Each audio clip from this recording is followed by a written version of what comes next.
Afternoon all. Short update on the hunting trip. I think the pigs were in the bushes behind me, 12 feet away. I could hear them, but I couldn't see them. And then the ground was so squishy with water that if I had tried to walk around to see them, they would have ran off. And in the end, I never actually saw any eyeballs or any bodies. So a long time ago, I did a video on cowboy hats, felt hats, and what I want to tell you is this is, I don't know if you can see it. It's a 30X El Patron. So if you don't know anything about cowboy hats, the more X's on the hat, the better quality it is and the more wool content. Last night, it was so cold with these gloves on, which are these two fingers and the thumb are cut off, as you can see.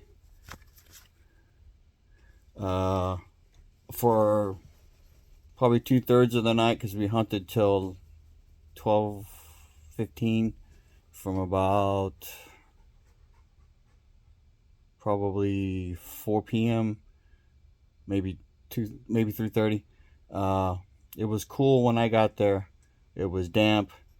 The ground was wet, but it had stopped raining. But the temperature steadily dropped, and it was unbearably cold. I haven't been cold like that in a while. Of course, I went prepared on the top half. Even with these gloves, I had to put my hands in my pockets of my coat. My legs were cold and my feet were cold.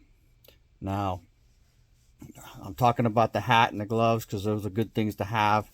The reason these gloves are good is because you can actually use these fingers. You have your trigger finger available. You have your thumb to work the safety, where you're not trying to do that through a glove. Now, if you're in extremely bitter cold, like below freezing, then that probably won't work.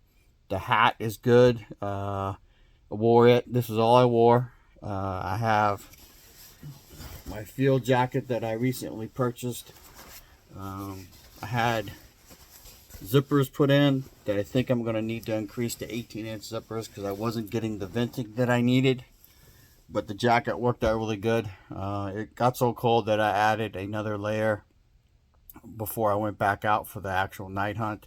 What we do is we go there, we set up the base camp, and then we go out for the initial evening hunt as the sun goes down. Then we come back and we eat supper, and then we go back out until typically midnight, 1, 2 in the morning. So last night we both wanted to hunt longer, but both of our feet were frozen, so we made a mistake, and I haven't waterproofed my boots, and that will get done soon. So that's an after action thing. But we're coming to spring, so we're going to get a little more rain here and there, and then it'll dry up again. So, but I really wanted to talk to you about the fact that the hat in 30 and 40 degree weather kept my head warm. And you can see how short my hair is. I cut it again recently, so the jacket worked out really good. The reason, though, is the idea of the zippers came about is because when I first joined the Army in the 80s, all we had was sweatshirt material, PTs, or physical fitness training, PFTs, physical fitness training uniforms, and all they did was let you sweat.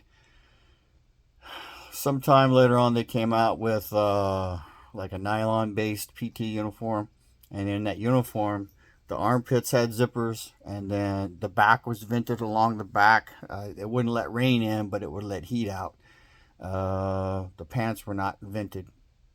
And then even later, they came out with a Gore-Tex jacket that had an armpit vent, so you could wear the jacket even in cold weather and wet weather, and if you were getting too hot, you could unzip the armpits and you let some heat out.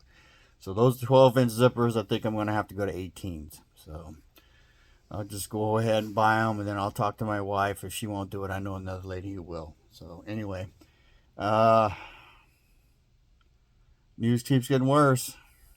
So, like I said in the other video, do what you do, whatever it is, while you can. Do not stop prepping. Do not stop preparing. I don't longer think it's an if thing. I think it's a when thing. And then when it happens, as Prepper Nurse 1 says, you will have what you have, and that's it.